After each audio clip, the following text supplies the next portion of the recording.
I don't know if I can think of anything nicer right now than be taking a walk at this time of the evening on the beaches of California.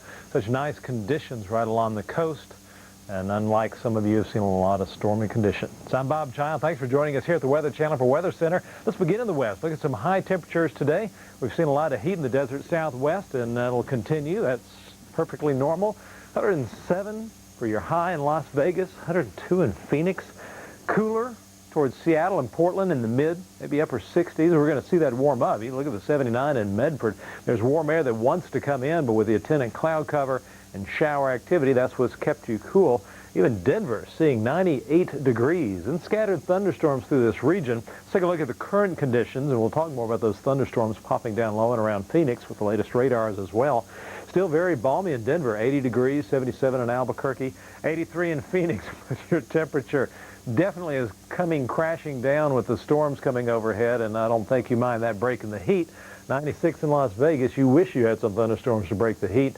And the mid-60s around Los Angeles, San Diego, San Francisco, the upper 50s and upper 50s in Seattle and Portland.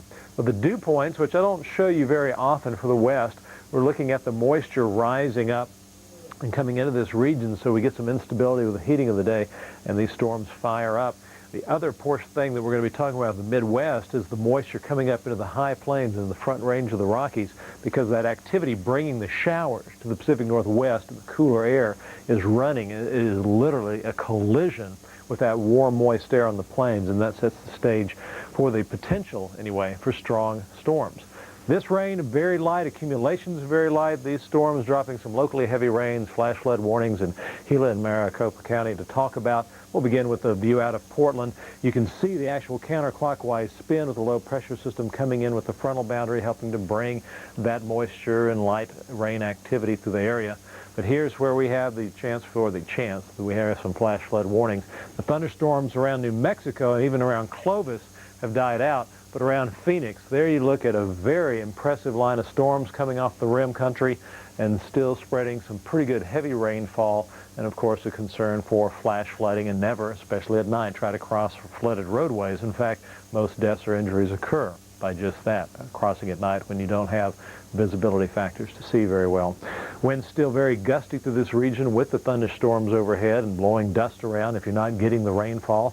Otherwise, the dry, hot winds not even helping the firefighting concerns in Wyoming. Not much relief in sight. What showers are in the area are going to be very light, and just the chance for those thunderstorms popping up. I'll give you a look off into the Pacific around this trough. This piece of energy will be the next one. So when the showers clear tomorrow around Seattle and Portland, you get a chance to warm up a little bit, and then in a couple of days you'll be dealing with the next piece of energy coming in. The jet stream's not going to show a tremendous amount of change really over the week ahead, so it'll keep you off and on, unsettled. Showers moving interior to the Bitterroots and Sawtooth. Scattered thunderstorms not out of the question throughout the Four Corners region as those low systems fire on into the Plains states. So Bismarck, you're okay. 82 for your high. East of there, chance for more severe thunderstorms, and the showers will continue for Portland, but Seattle, you'll see them come to an end. You should get up to about 70 degrees. 103 in Phoenix, could see another round of thunderstorms once again, but nice around Los Angeles with a high of 79. Actual highs, 90 in Chicago. Get used to it. It's coming and staying in place. 90 Kansas City, 92 Lincoln, but down toward Kansas, Oklahoma, some heat really coming up and pressing its way into the Midwest right now. Temperatures are very mild right now in the 70s and 60s, and that's because the dew points are in the 70s and sticky 60s. 73-degree dew point in Fargo. That, as we always say, it's air you can wear when you step outside. That's oppressive, and that at least gives you the potential for storms, but they have not been firing in the area anticipated. Not that they couldn't, but the better cells have been developing down through Nebraska. That's why we say anywhere in this area, albeit isolated, very strong storms fire up. And we'll take in a look at the ones, I believe, here in Nebraska at first.